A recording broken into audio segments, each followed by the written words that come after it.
4 Abakuria elders doing it in Luhyaland, a compelling story to watch. On the morning of May 3rd, 2025, something extraordinary unfolded in the heart of Luhyaland. At around 10 a.m., 4 Abakuria elders from Migori County arrived in Kakamega County, Luhyaland, their vehicle carrying a fattened he-goat with a handsome goat. Beloved Father Ram Ram sprouts with joy, with excitement at seeing us, at knowing the reason why we have come. Our Father fills up the air with a light excitement as he looks up to the children who he only saw as very small boys. What a joyful moment. Live long, Father Ram Ram. Their mission was clear and heartfelt: to slaughter a goat for their Luhya father, now about 105 years old, a revered elder whose bond with them spanned over 6 decades. This is a remarkable story of 2 families, one from Bwirege clan of Kuria in Migori County, and the other from Wanga clan of Mumias in Kakamega County, united by history, loyalty, and love. Both patriarchs, Ram Ram and Chacha Chacha, and note that both of them bear very unique names, were enlisted into Her Majesty the Queen's service during the British colonial rule. Ram Ram enlisted in 1950, while Chacha Chacha enlisted in 1957.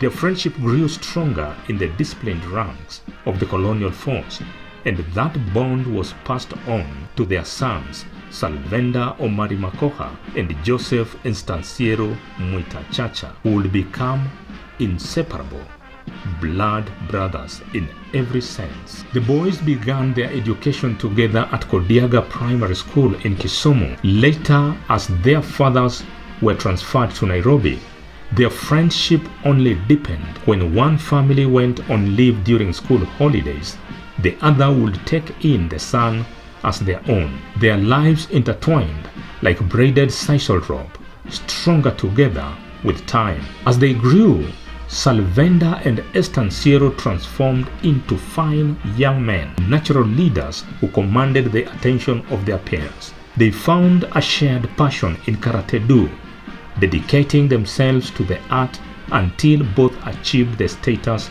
of black belt holders. Their fists and feet became precise, powerful, and feared.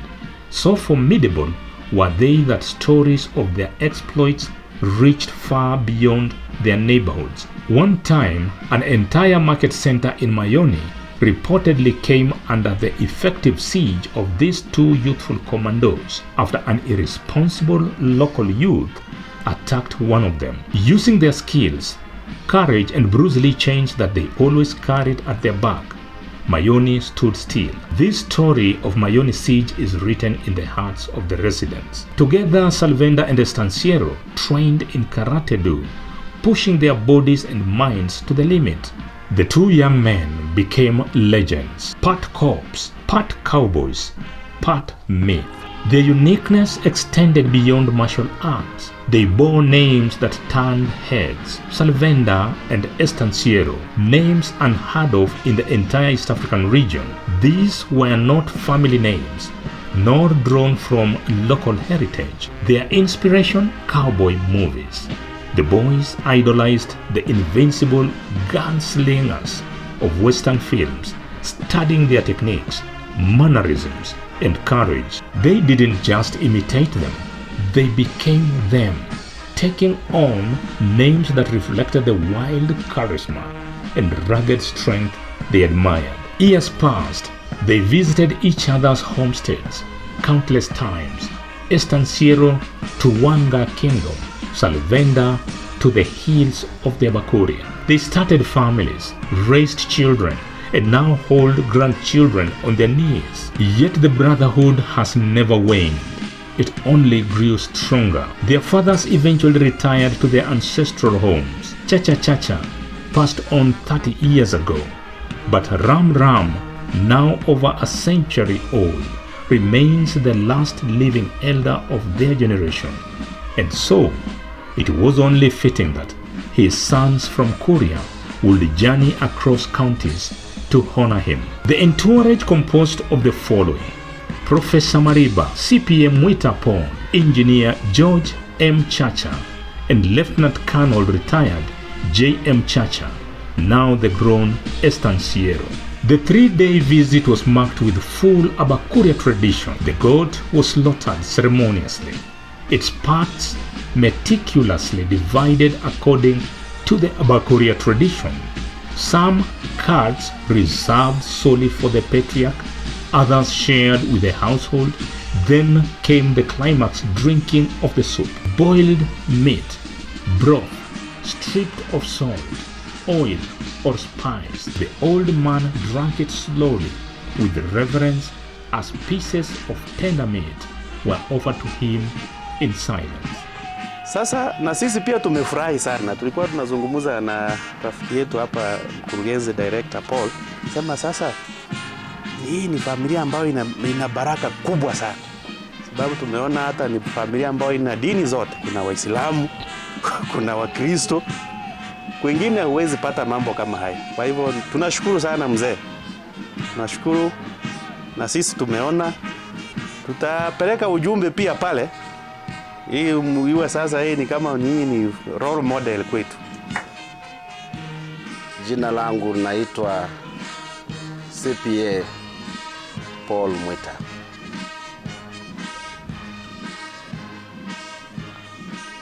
Umesikia rafiki yangu hapa akiniita majina mengine yenye si yangu, director.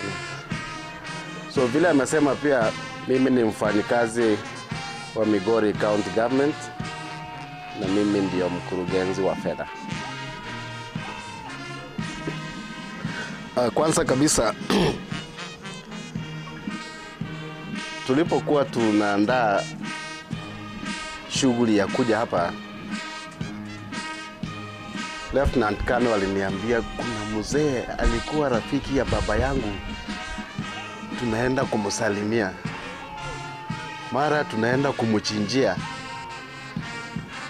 So nikamuuliza tunaenda watu wangapi? So kuniambia tunakuja yeye, huyo profesa, kuna jamaa mwingine huko anatengeneza supu. So nikaona sherehe ni kidogo ama ni kubwa. Niliweza kufika huko nikashtuliwa, hii sherehe mpaka iko na program. Kwa hii microphone ba tukubora pake ilia, wapi ile tukubora.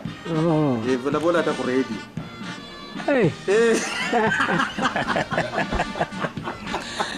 Viewer, the man I'm talking to is not just an old man, but it is with great nostalgia that I am in this village of Mayoni in Mumias town within Kakamega County. The man is the symbol of my father. He was like a twin brother to my father.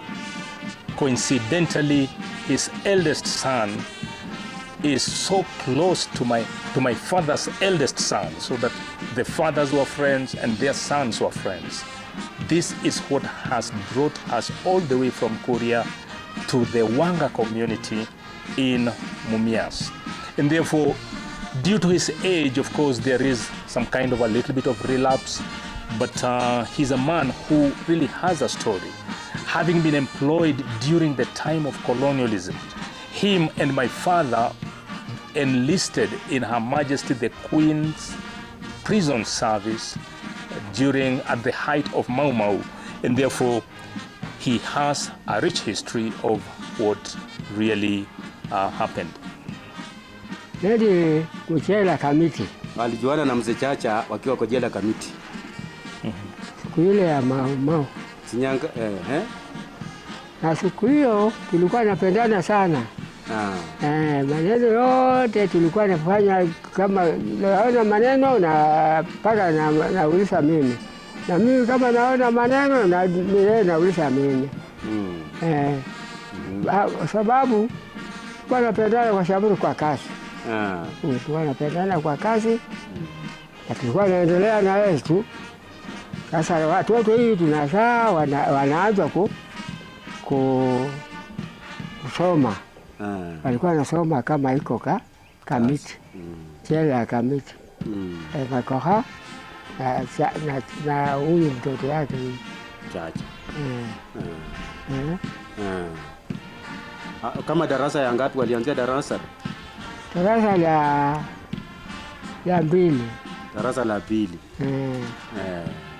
Wanasoma Kamiti.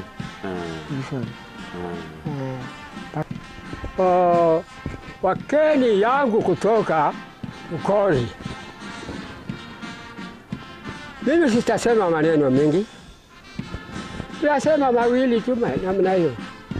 Mimi nafurahi hata mbele ya Mwenyezi Mungu. Mimi nafurahi kesho mlifanya bado kuonekana area hii yote hata pale popote. Na mimi nasema watu yangu ya area hii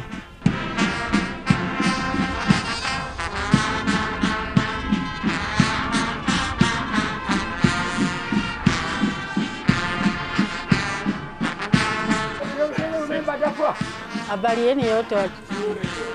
Ninafurahi sana wageni kutoka mbali, karibuni. Mimi makina yake inaitwa Mnyeli na Liaka, mtu ya mbali.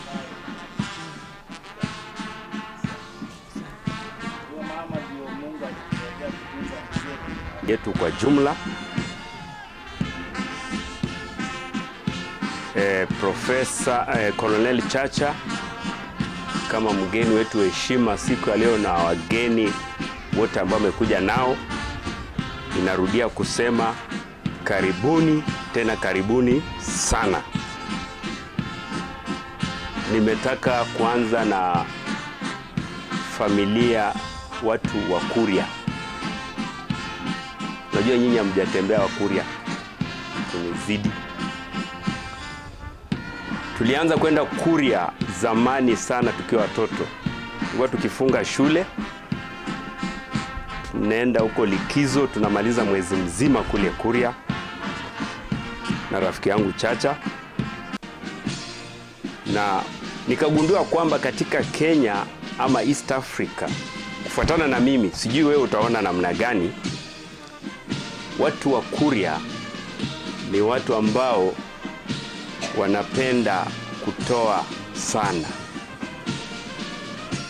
Yaani ni wakarimu. Sijui nyinyi mtafikiriaje, lakini mimi niliona hivyo. Sababu katika Kuria ukienda, mgeni unapofika kitu inaitwa obusara. Kila mgeni unapoingia, kabla hujakula, obusara. Sio uji, huku kwetu obusara ni uji, profesa. Lakini kule tulikuwa tunakaribishwa na obusara.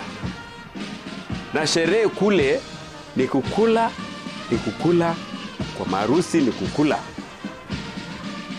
Siku moja nilipokaribishwa kule na mzee marehemu Chacha ambaye ni babangu. Sasa mimi, huyu ndio baba ya Colonel Chacha. Mimi ule ndiye alikuwa baba yangu. Alichinja ndume ambaye ikija hapa inaweza uzwa 70,000. Sasa nikajiuliza, mimi mtoto mdogo nachinjua ndume. Hata nikuja nikahadithia, mzee akashangaa sana. Hiyo ndume, kumbe wazee wa area walikuja pale kuja kuona mgeni. Ilikulwa siku moja na ikaisha. Kwa hivyo, kwa niaba ya boma, mrudishie mama Mkami asante kwa ajili ya hayo makaribisho. Abakuria hapa sisi tunaita Abaluya. Kule nafikiria pia nyinyi mnaita Abakuria. Kwa nini nasema Abakuria ni watu wakarimu? Kuna wakati tulitoka Kodiaga prison, mzee akipigwa transfer kwenda Homa Bay. Yule askari alitukaribisha kule, tulifika usiku kama saa 3. Askari ambaye alitukaribisha pale Sapa alikuwa Mkuria, askari Mkuria.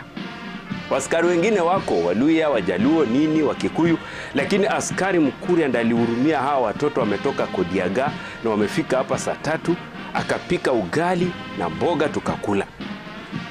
Kwa hivyo ninaposema Wakuria ni watu wakarimu. Our sister Helen Makoka, I remember during that time, she was the beauty queen. She was a cousin to Saglenda Omondi Mako. She became a cousin to Estanciero Joseph Mita Chacha. She became a cousin to George Chacha. I remember. Amjamboni. Mzee Ramram. Ndio mimi naongea sasa. Sasa ni tani yangu ya kuongea. So nashukuru sana kukuona. Na vile vile kuona wote wale mmekuja, watoto wetu na kadhalika. Hata sijui nianze wapi. Hata sijui nianze wapi. Nianze mwanzo. Yote yamesemwa. Marafiki zangu hao nimekuja na wao hapa. Director Paul na Professor Rioba ni marafiki zangu wa karibu sana huko nyumbani. Wale ambaye tunashirikiana karibu sana. Huyu alipopata kijana wake wa pili, mimi naitange pilot, nilienda nikachinjia bibi yake mbuzi. Kwetu kizao anachinjwa mbuzi, nakunywa supu pia. Yeye amekuja pia amechinjia bibi yangu mbuzi. Na kila wakati tuko na function yoyote tunaitana pamoja na Rioba. So tuko wale watu ambaye tuko kama chanda na pete. Wakiwa na chochote ya kufanya tutaenda pamoja. So nikija upande ingine, huyo Mari ni rafiki yangu wa dhati kabisa, karibu. Kwa Kikuria tunasema omosani wentaro. Omosani wentaro. Omosani wentaro, ama nimekosea kwa Kikuria? Zamani mlikuwa ukiwa mosani wentaro unachukua panga, unakata mkono yako kidogo hivi na ule rafiki yako anakata mkono yake kidogo, mna mix nini? Mna mix damu. Sasa hiyo you can die for each other. Huyu akiwa na shida utakufa kwa sababu ya rafiki yako. So mimi na Omari tulikuwa ile hiyo opposani wentaro. Na mimi vile Omari amesema Ramram ndiye alikuwa baba yangu na mama marehemu. Nilikuwa nikija hapa hata sitaki kutoka hapa. Hata wakati moja, wakati ile Omari amepiga watu hapa tukashikwa. Tulikuwa wachokozi kweli Helen. Tulikuwa tunachokozwa. Tukichokozwa lazima tupigane. Kupigana ilikuwa tu ni jambo la kawaida. Lakini ya siku hii mzee Ramram tukakamatwa. Sasa mzee yangu ukatoka Nairobi mbio akakuja pamoja na mzee Ramram ni maaskari wakatutoa. Mzee yangu akaniambia hata haurudi kwa Kinomari tena, ingia basi. Ingia hii basi tu Nairobi. Nikamwambia mzee, mzee hatujamaliza. Mimi sijamaliza holiday. Sasa na Nairobi na bado holiday ni mrefu, hatuja kula hiyo holiday na Omari tumalize. Akaniambia tena ndio mpigane mshikwe. Na mkishikwa sasa usiniite. Na wewe nikamwambia Omari sasa wacha tu go slow. To go slow kidogo ndio tusikamatwe tena, mzee anaweza leta shida. So tulikuwa that close kwa sababu hata wenyewe walikuwa wakali na pia tukipiga watu hata wanafurahia tu. Omari pia alichapwa tukiwa watoto, hakusema yangu aliongojea mimi niseme. Yeye alipigwa, mimi pia nikapigwa. Tuko Diaga, nikakimbia kwenda kulia kwa mzee. Mzee tena akanipiga. Kaniambia rudi huko mpigane fresh. Nikaenda huko sasa, tena kumbe huyo kijana alikuwa ananipiga na hana nguvu, nikapiga So mzee akasema, so ulikuwa unalialia nini hapa? So we were that close. Tulikuwa that close. Hii boma tumetoka mbali. Nafikiri Omari ameongea hizo vitu zote, amemaliza, lakini kuna kitu moja ya maana tena nitasema tu ya kuonyesha kwamba tulikuwa that close. Mzee wangu alikuwa na mama yangu bibi watatu. Huyo bibi huko nyumbani alichukuliwa tu na mtu akaenda uja akatuambia na Omari, mama yenu mimi nimenyang'anywa mama. Mama yenu ameenda. Kaambia mzee, mama nani amekunyang'anya mama? Omari alibeba panga njora kaweka hapa, nikampatia nata kaweka hapa. Mimi nikabeba njora pia nikaweka hapa na nut, tukakula mguu. Ilikuwa ni mbali. Tukaenda tukatrace mpaka tukapata boma mama alikuwa. Tulienda huko kama na fujo, unajua? Ule mtu atasema tungwe panga. Huyo mzee alichukua mama alipotuona akatoroka. Kama mama yetu, chukua nguo zako saa hii tunarudisha wewe kwa mzee. Tulirudisha mama. Hako na sisi mpaka saa hii mama yetu hako hapo. Saa hii hata Omari akienda huko sana tupikia. Hata wakati Omari walikuja tulita ya kuja kakula mbuzi. Bado ni mama yangu. So ule mama alienda alikuwa anaitwa Queen. Si ni Queen? Mama yetu Queen, mama ya nani? Rondo. Ule ameongea. Ramramu usijali, ni vile tu tulipoteleana. Lakini nilikuwa nimeambia Omari tuende tulete Queen hapa. Sie ni mama yetu. Tumulete hapa. Hata sasa Omari investigate tujue yako wapi.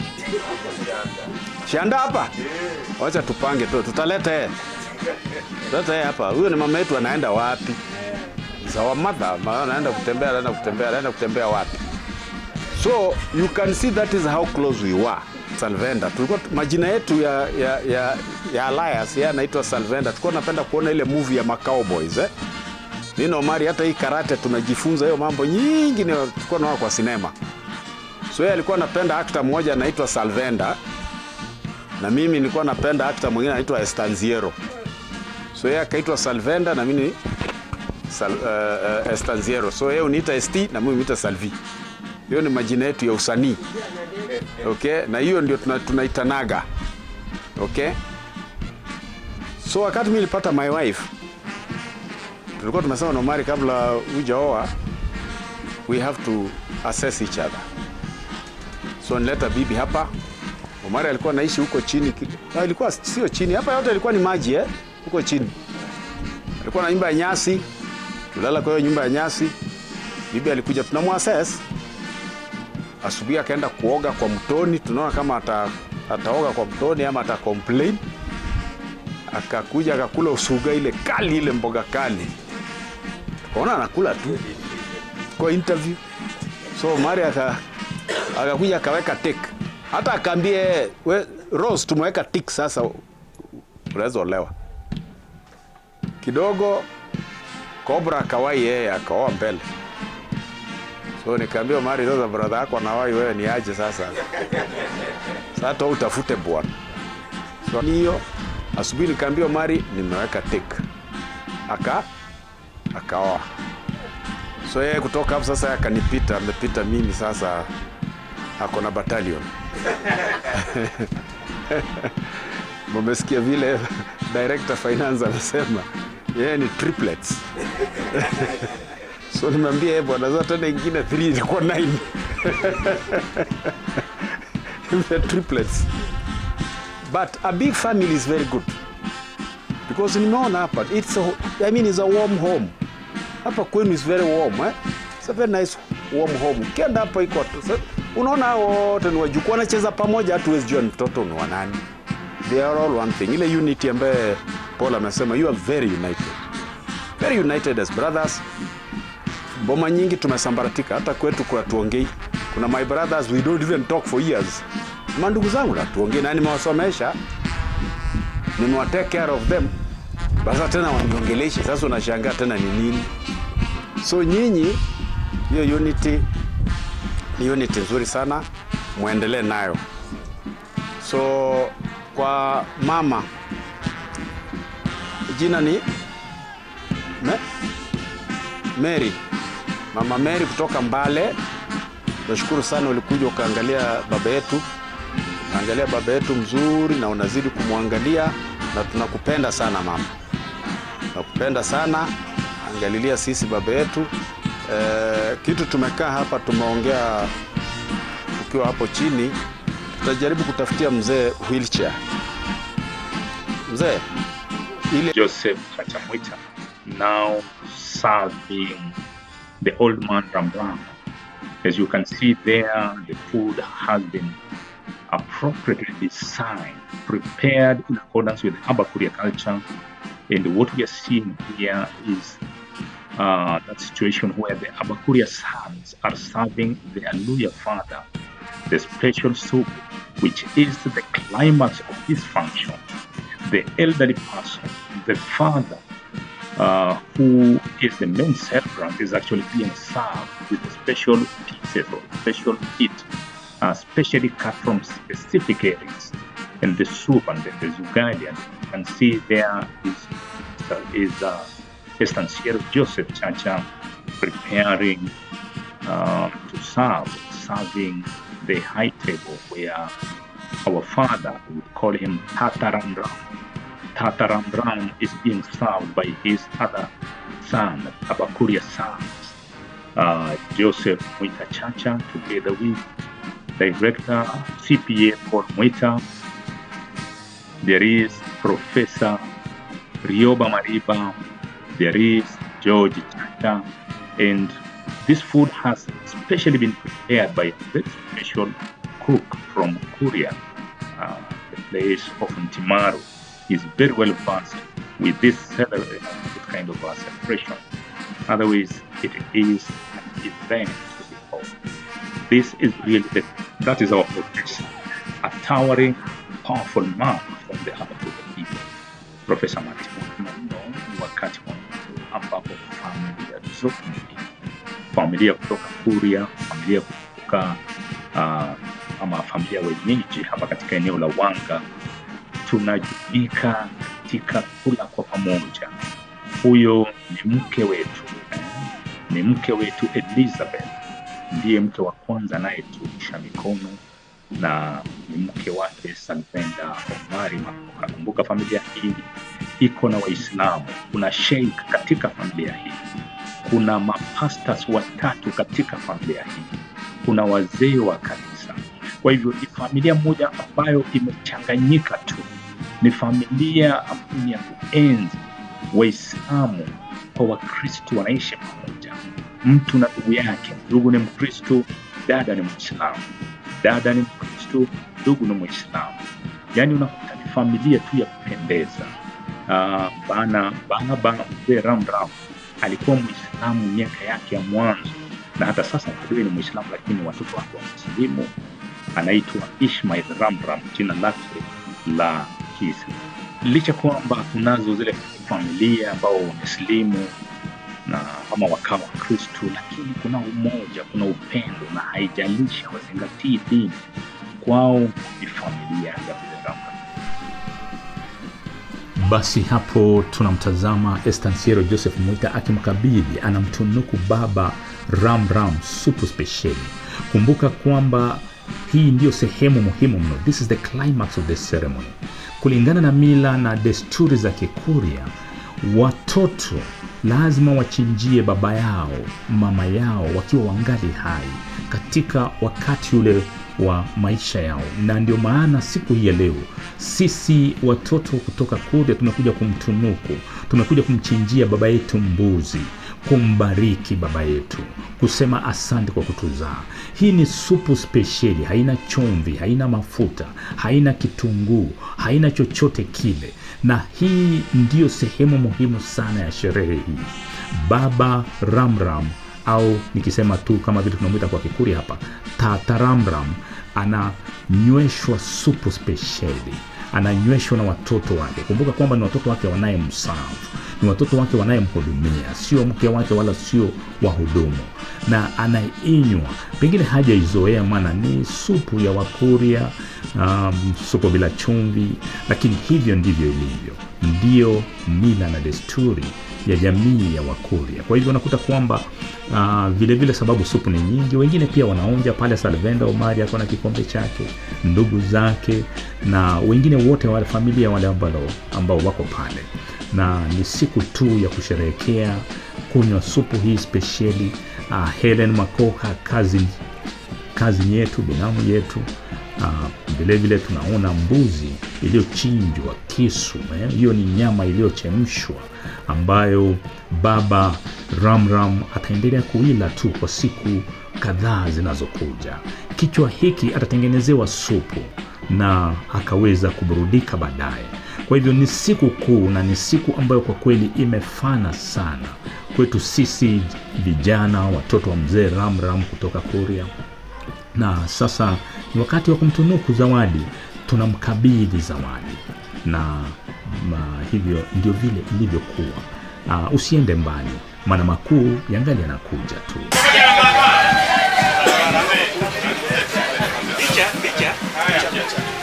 Haya. Sasa tunafunika mzee. Atasikia baridi kweli? Sana sikia joto. Hii ndio atakuwa nadhani inaitwa duvet. Rekodi ya baba yangu huyu ndio sasa. George amesema akiona yeye anakumbuka baba. Si kweli? Sasa mimi nakumbuka baba yangu. Haya, alafu ule mama anaangalia mzee. Baridi mama anajifunika yake, mzee anajifunika yake. Wakitaka kujifunika wote pamoja ni sawa.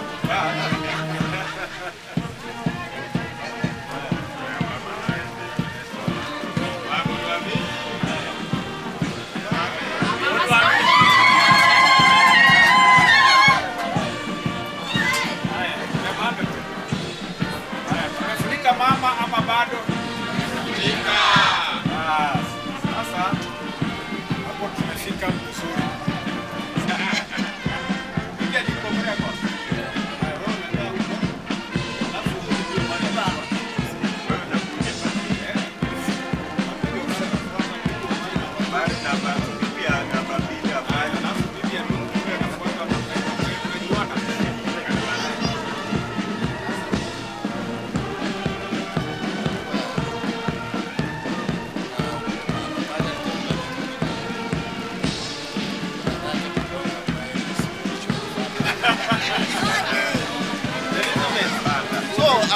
Hakuna vile Kobra atakuwa mkubwa ya Omari. Hiyo haiwezekani. Hiyo ndio kweli. Siku imeruka lakini imerudishwa. Haya. Ninapatia hii ni dawa napatia yangu. Thank you. Hii ni ya sasa magogo kidogo. Sasa haya huyo pia mimi napatia hii.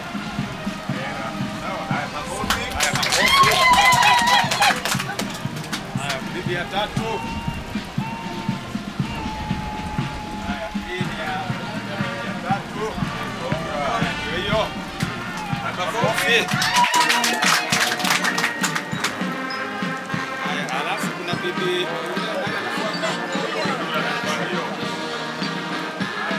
makofi. Haya. Uko sawa? Niko na bibi wengi. Haya, bibi yangu anafuata.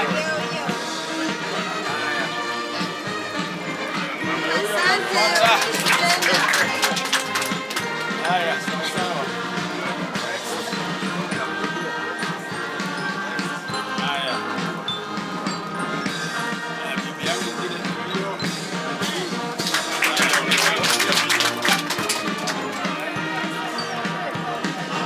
Haya, alafu bibi wangapi? Haya.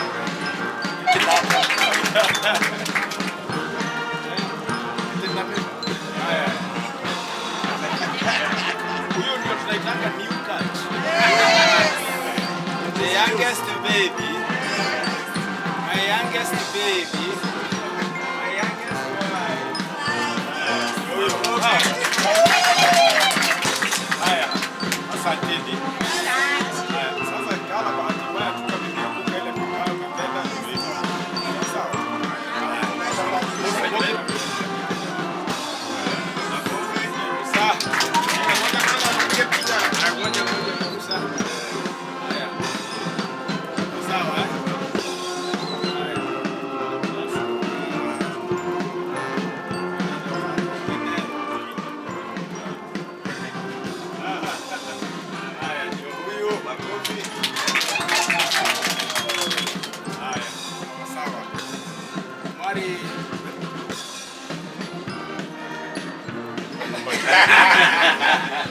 Wewe milia kwako. usikie baya, waenda kunulia hapo Haya. Hii yako sasa ndio our eldest daughter. Ndio kwa bosi kweli. Watoto wenu yote mali nani? Hata sasa ni mkubwa kushinda yule policeman. Yes. So ana deserve this Haya. And then mwenyewe ndio unajua watoto yako kwa wife yako kadhalika na kadhalika na vile utafanya nini utagawa sio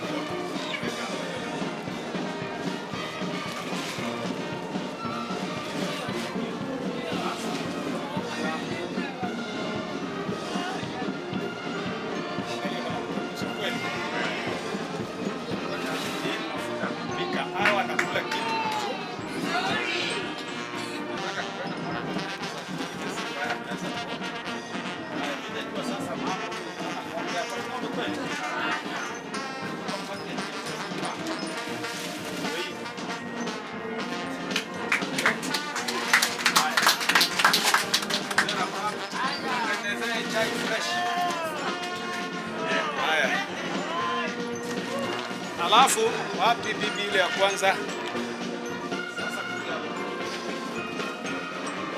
Hapa ukangano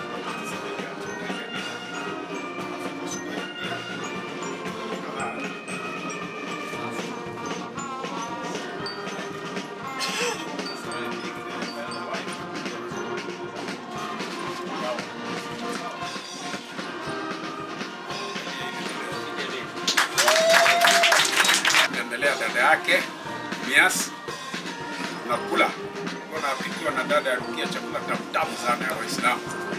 Kwa nataka tukajua huyu alikuwa msichana mdogo na tukao pia marafiki. Sasa kulikuwa na function yeye ndio anakujaga na tunajua anajua mpaka bibi yangu amekuja mpaka Nairobi tunakutana bibi yangu vile vile.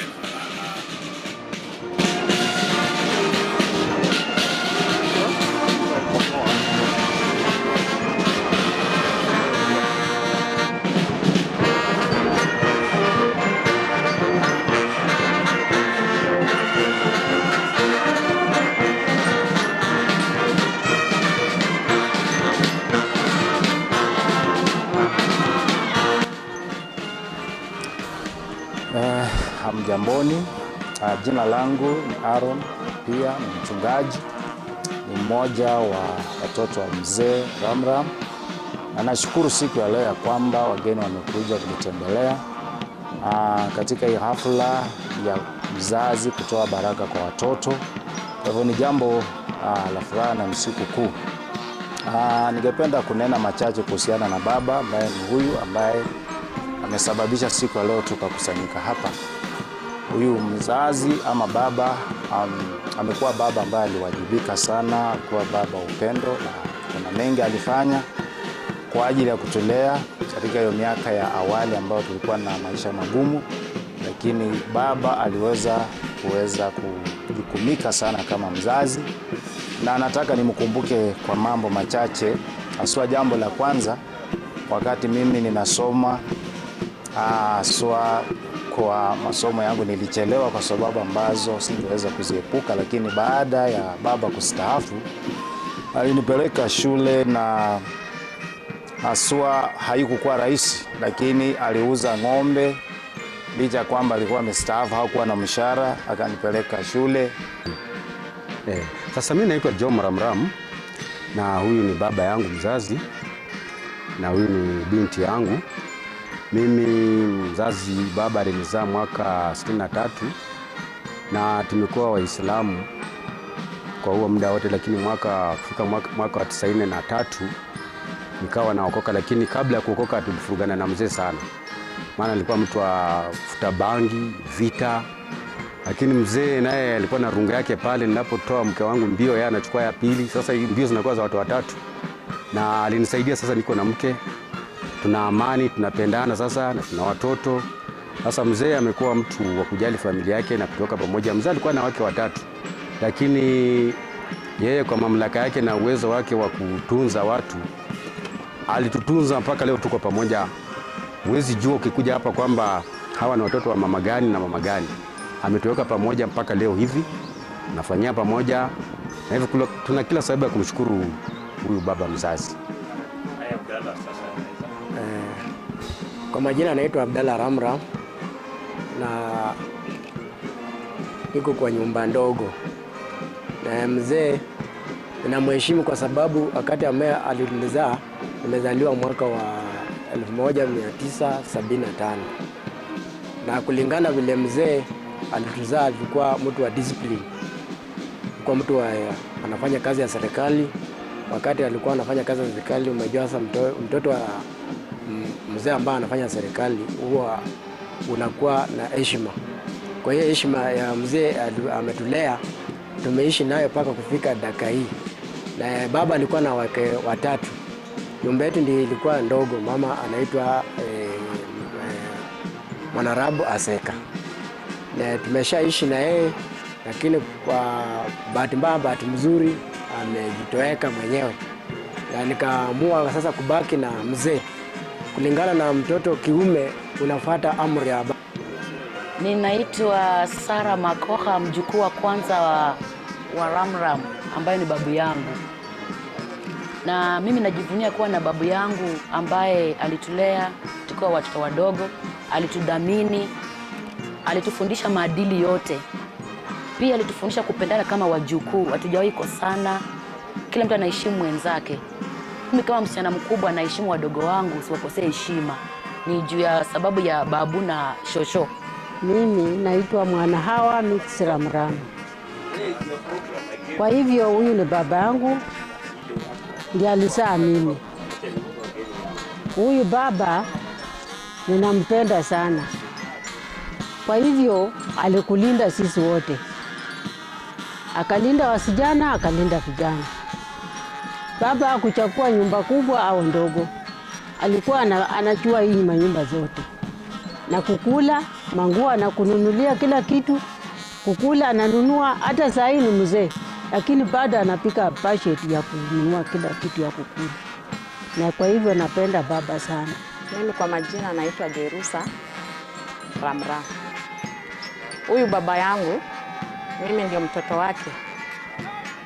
Kwa nyumba kubwa, mimi ndio mtoto yake ambaye nilibaki. Tulikuwa wasichana 4, wakakufa 3. Mimi nikabaki peke yangu. Mimi ni mtoto wa namba 7 kwa tumbo ya mama yangu. Na huyu baba yangu hajawahi niita jina, ananiitanga tu mama, kwa sababu niliitwa dada ya mama yake.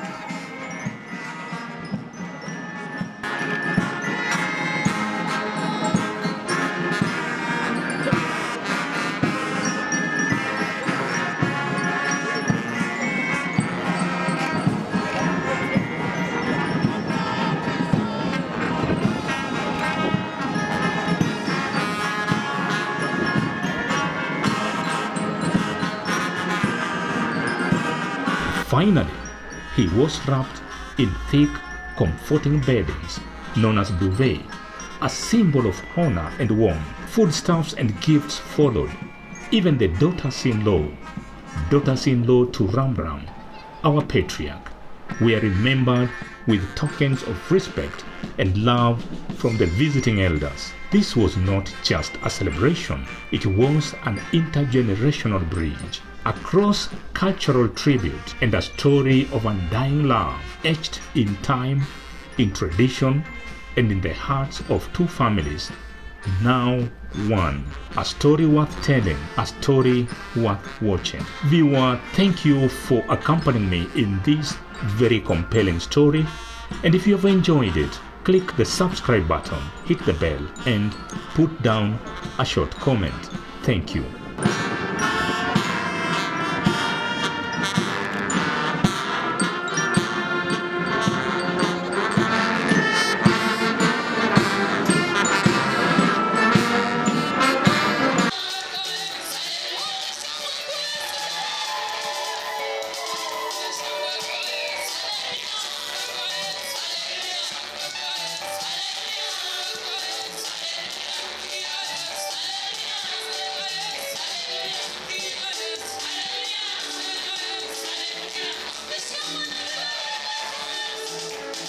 Jina Jina anaitwa George, ni rafiki wa familia.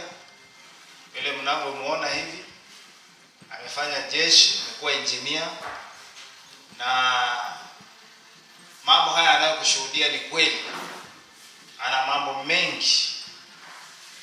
Unafikiria kutoka 1999 kufika saa hizi ni miaka mingapi? Ni miaka zaidi ya 20, lakini angala analia juu ya makovu kwa makosa aliyofanya. Na ndio nilikuwa namwambia kwamba unaweza fanya dhambi ukasamehewa, lakini tutakuwa na matokeo. Na kwa hivyo tujitahidi kama vile alivyotuonya. Epuka kitu kinaitwa dhambi. Toroka dhambi. Kimbia dhambi. Ni kweli ukifanya dhambi Mungu atakusamehe, lakini matokeo ya ile dhambi yatakuwa na wewe. Ndio sababu anakueleza kwamba angali anaona vita vikubwa sana. Lakini nashukuru Mungu amekuwa pamoja nasi, tumejifunza mengi, na hakika Mungu anamsaidia na atatoka katika hiyo hali.